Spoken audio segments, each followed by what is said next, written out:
এই বছর শিবরাত্রিটা আমি যেমন চেয়েছিলাম সেরকমভাবে যে পালন করতে পারবো সেটা আমি ভাবতেই পারিনি, জানো তো। চলো তাহলে প্রথম দিকে শুরু করা যাক। হাই, আমি কাকুলি, আশা করি তোমরা সবাই ভালো আছো। আমি একটা নতুন ভিডিও নিয়ে আজকে আবার চলে এসেছি। আর এখন যাচ্ছি হচ্ছে আমরা দুজন মিলে গঙ্গায়। এই শিবরাত্রির দিনের থেকে শুরু হয় আমাদের গঙ্গা যাওয়া। শিবরাত্রির দিন তো গঙ্গায় যাব, তারপরে নীল পুজো আছে সেদিনও যাব। তারপরে এখন গরম পড়ে গেছে, এখন প্রায় প্রায় গঙ্গায় আমাদের স্নান করতে যাওয়া হবে। কিন্তু পুরো শীতটাই কিন্তু আমরা গঙ্গা স্নান করতে যাই না, কারণ এত ঠান্ডার মধ্যে যাওয়া হয় না। আর আমরা গেলে রানীনগরটাই বেশি যাই, কারণ ওখানে হচ্ছে মাটিটা খুব সুন্দর, এর জন্য যাই।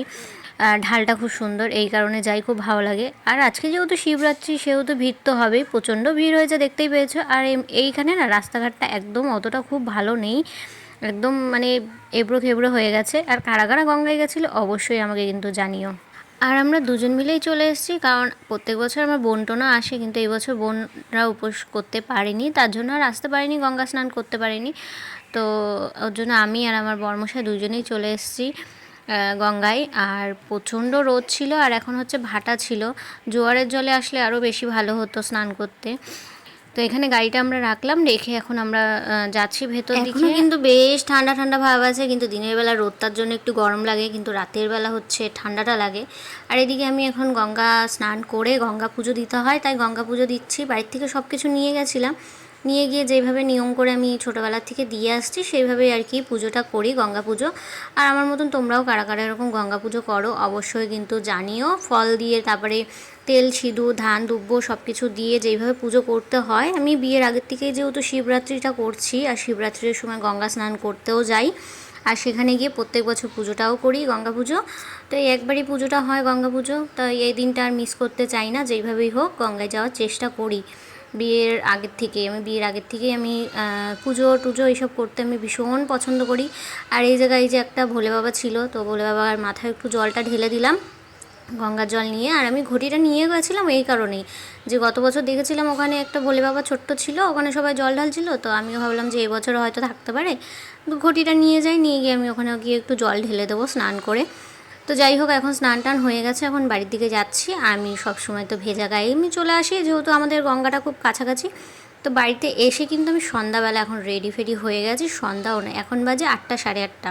তো এই দেখো আমার সব কিছু গোছানো কমপ্লিট, সব কিছু একবারে নিয়ে নিয়েছি। আর আমি জানো তো সব কিছু কিন্তু জলের মধ্যে নিয়ে নিই, যেমন দই, ঘি, মধু আরও যা যা আছে সব কিছু জলের মধ্যে নিয়ে যাই। কারণ হচ্ছে মন্দিরে গিয়ে একটা একটা করে তো আমাকে দিতে দেবে না, তাই সব কিছু জলের মধ্যে মিশিয়ে তারপরেই কিন্তু আমি জলটা ঢালি। আর এদিকে ঠাকুরমশাই বসে গেছে প্রথম প্রহরের পুজো করতে। আর এই মন্দিরে আসলে না ঠাকুরমশাই থাকে, তো পুজোটা খুব মন শান্তি করে দিতে পারি। যেমন হচ্ছে অঞ্জলি দিতে পারি, তারপরে মন্ত্র পড়ে আর কি একটা একটা করে মন্ত্র, ফল দেওয়ার সময়, জল ঢালার সময় মন্ত্র পড়ে পড়ে ঠাকুরমশাই জলটা ঢালতে পারি, মানে খুবই ভালো লাগে। আর অনেকে তো আসে অবশ্যই, আমি যখন গেছিলাম তখন জানো তো 2-1জন ছিল, আর ওই যাদের মন্দির তারা ছিল। তারপর পরপর অনেকে চলে এসছে, দেখতেই পাচ্ছ। আর আমার জল ঢেলে বাড়ি আসতে আসতে জানো তো 11টা বেজে গেছে। আমি বাড়ির থেকে বেরিয়েছিলাম 8:30টায়, আর মন্দিরে পুজো দেখতে দেখতে তারপর জল ঢেলে বাড়ি আসতে আসতে আমার 11টা বেজে গেছে। কিন্তু সত্যি কথা বলছি, আমার এই বছর একটুও কষ্ট হয়নি। বাবার আশীর্বাদে আমার এই বছর উপোস করেছি, আমার সারাদিন রাত 11টা অবধি আমার কোনো রকম কোনো কষ্ট হয়নি। বরঞ্চ বাড়ি এসে যখন আমি ওই সাবু টাবু ফল টল খেয়েছি, তারপরে আমার কষ্ট হয়েছে রাত্রিবেলাটা। কিন্তু খাওয়ার আগে আমার একটুও কষ্ট হয়নি। আর তোমাদের ভিডিওর শুরুতেই আমি কেন বললাম যে এই বছরটা আমার এত ভালোভাবে কাটবে, আমি ভাবতেই পারিনি। এই যে গঙ্গা স্নান করেছি, এত সুন্দরভাবে পুজো দিয়েছি, আমার সারাদিনে একটুও কষ্ট হয়নি।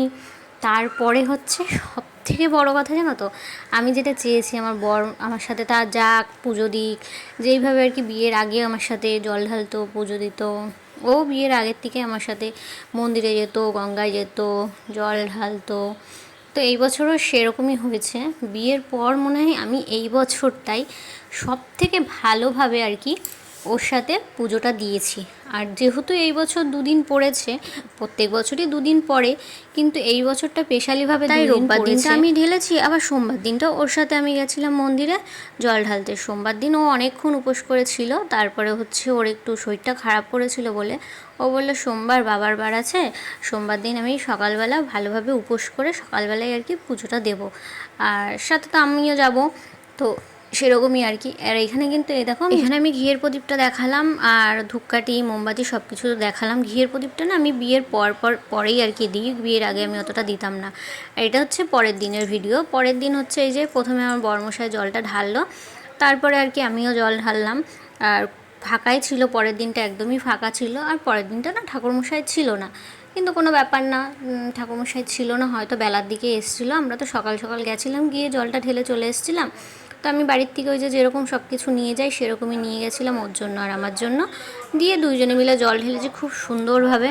কোনো পুজো বলো বা কোনো কাজ বলো যদি সঙ্গীকে নিয়ে যদি করা হয়, মানে ধরো এই শিবরাত্রিটা আমার নিজের ভোলে বাবাকে নিয়ে আমি যে উপোসটা করেছি, পুজোটা দিয়েছি, জলটা ঢেলেছি, এরকম আমার এক ছোট্ট ছোট্ট আশা, এই আশাগুলো পূর্ণ যখন হয় না, আমার খুব সত্যি কথা খুবই ভালো লাগে।